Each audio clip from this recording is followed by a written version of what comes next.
My name is France Davis. I'm a pastor emeritus of the Calvary Baptist Church here in Salt Lake City, and currently serving as a member of the commission that was established by the mayor, the city council, and the police chief to ensure that this sort of thing that happened in Minnesota does not happen here. And so we're delighted to be here. Members of the commission are here, members of the city council, and the mayor and members of her staff are here as well, and we're delighted to be here. We have a very brief statement that I'd like to read, and then we'll open it for two or three and I said two or three questions that we'll open it for.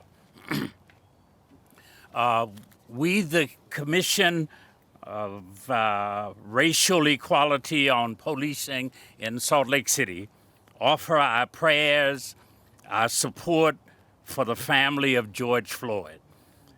We hope that the guilty verdicts that have been rendered by the jury offers some closure and brings some peace to this family.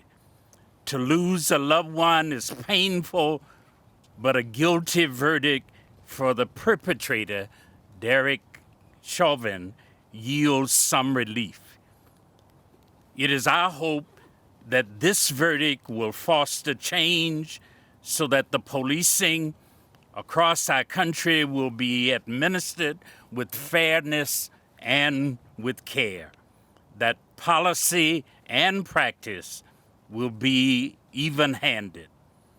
As the Racial Equity in Policing Commission, we invite all members of our community to join our work in making the changes that need to be made for the better. We urge our community to accept the verdicts that have been handed down and to accept them with peace. Let us commemorate now as we share together this occasion by honoring the memory of George Floyd with peace. Thank you. Any questions that anybody would like to address to me or members of the commission? When you first heard the, sorry, you had your hand up? Oh, I'm just going to ask about the work of the commission. How do you think the work of the commission is going to? The work of the commission is happening. It's slow. It means gathering a lot of information, and then it means making reports to the council and to the mayor. We have made some suggestions that have already been accepted by the commission and by the council and by the mayor, and we're hoping for others very shortly. I guess expanding on that, can you elaborate on what some of those recommendations are? Some of our recommendations that we've already made is we made a recommendation that training for the police department, and they've been all in the training area that we made those recommendations. We made recommendations that the training occurs more systematically, that it includes people from the community as part of the training team, not just officers or people from the department.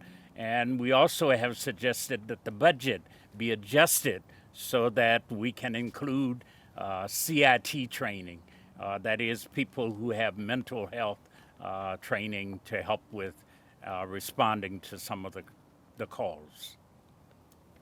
Apart from justice for George Floyd's family, what message do you hope this verdict sends to policing communities and to communities of color? Well, my personal hope is that what will happen now is that the whole country and the world indeed will understand that the lives of blacks do matter and that they ought to be treated fairly by those who are the police or the people who are in charge of our community. So that's the one issue or the one message that we'd like to send to the whole world. Would any members of the commission or you want to talk about what this day has been like once you heard the verdict was coming. Share some of your thoughts and feelings. Anybody? Jesus, I saw you. You want to go first? I don't know because I might start crying. All right, I'll go first. I am Commissioner Shiflett. I got down on my knees and I thank God, because I said, thanks be to God that this happened. But it's not over. And I think about all the families who didn't get justice. There's still so many families out there who haven't gotten any justice yet. But for now, I'm a little numb. I thank God. I don't know how to receive this. I don't know what's going to happen, if there are going to be reactions, but I'm just grateful to see this happen in history. I'm grateful that my parents are still alive in their late 80s and that they could see this happen in history. And that my sons, I just pray for them. I sent them a message and said, please be safe. Just be safe. So that's it. Thank you. Carlene, you want to add anything? Yes. The most poignant thing that I heard today when the verdict was announced was someone say, I can breathe.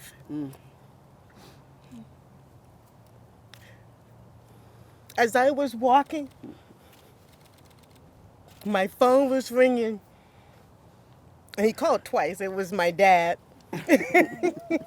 And I knew what he wanted. I'm like, I can't talk to you right now. This is a powerful moment for many of us that have been working for social justice all of my life. Just to be able to say Black Lives Matter. And no one can kill Black people with impunity. There must be justice. This is step one in that. We have a lot of work and a long way yet to go, but we're going to hold on to today. We're going to hold on to this moment and rejoice in it. Could both of you say, And for many of us, the results of today has not yet fully sank in, and so we're still processing it. Any other questions? Thank you all for joining us for this brief conference and our response locally. We hope that all of you will also continue to help to make sure that policing in our community is not like policing has been in many parts of the country. I've lived with it for 74 years and had to experience it. I taught my children how to respond, and that's been a very negative part of our life in this society. But hopefully here forward, we can move forward and things will be better. Thank you all for coming. We'll see you all a little later. Thank you. Great job. Great job. I never thought this day would happen.